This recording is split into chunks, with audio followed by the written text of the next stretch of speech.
Halo sahabat peternak di seluruh Indonesia. EG Farm di sini, dan hari ini kita mau ngobrolin sesuatu yang super penting, yaitu dunia pemuliaan atau breeding kambing. Mungkin banyak yang berpikir, ternak kambing kan tinggal kawinkan jantan sama betina, nanti juga beranak. Eits, tunggu dulu. Kalau kita mau punya kambing-kambing juara, yang badannya besar, sehat dan produktif, kita harus kenal sama yang namanya genetika. Pertama, ada yang namanya inbreeding atau kawin sedara. Ini terjadi saat kita mengawinkan kambing yang punya hubungan keluarga sangat dekat, misalnya bapak dengan anaknya atau kakak dengan adiknya. Tapi risikonya besar, karena sifat jelek yang tersembunyi juga bisa ikut terkunci dan muncul. Seperti anakan jadi kerdil, cacat, atau gampang sakit. Selanjutnya ada saudaranya inbreeding, namanya line breeding. Ini sedikit lebih aman, contohnya mengawinkan cucu dengan kakeknya, atau keponakan dengan pamannya. Metode ini lebih sering dipakai peternak profesional, karena risikonya lebih terkendali.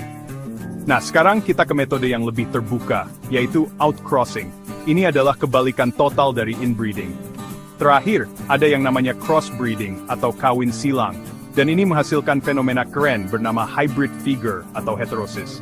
Anaknya, yang disebut F1, seringkali menunjukkan hybrid figure, yaitu punya performa yang lebih unggul dari kedua induknya. Sekarang, mari kita lihat bagaimana teknik-teknik tadi diterapkan pada kambing-kambing kesayangan kita di Indonesia. Banyak peternak boer di Indonesia melakukan line breeding untuk menjaga kemurnian dan keunggulan gen genetik boer mereka. Misalnya, ada peternak punya pejantan boer juara bernama Rambo. Lalu bagaimana dengan crossbreeding? Ini yang paling sering kita lihat dan sangat populer.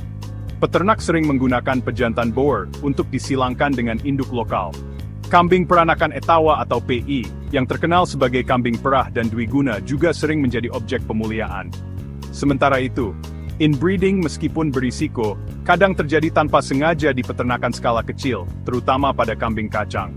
Akibatnya, setelah beberapa generasi, sering muncul anakan yang ukurannya semakin kecil dan rentan penyakit. Ini menjadi pelajaran penting bagi kita semua. Setelah mengenal berbagai macam teknik, sekarang pertanyaannya adalah, mana yang paling cocok untuk peternakan kita? Tenang, saya punya beberapa tips praktis.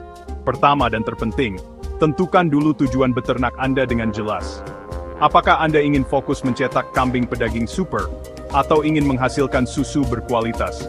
Jika Anda seorang pemula atau tujuan utama Anda adalah menghasilkan kambing potong dengan cepat, maka crossbreeding adalah pilihan terbaik. Kunci dari kedua metode ini adalah pencatatan. Catat silsilah setiap kambing, tanggal lahir, induknya siapa, bapaknya siapa. Terakhir, beranilah untuk belajar, dan jangan ragu bertanya. Bergabunglah dengan komunitas peternak, baik online maupun offline. Berdiskusi dengan peternak senior yang sudah lebih berpengalaman, bisa membuka wawasan baru dan memberikan solusi praktis. Dengan menerapkan ilmu genetika secara bijak, kita tidak hanya beternak, tapi kita sedang menjadi seorang seniman yang menciptakan karya-karya unggul di kandang kita sendiri. Mari kita buktikan bahwa peternak Indonesia itu cerdas, modern, dan mampu menghasilkan ternak kelas dunia.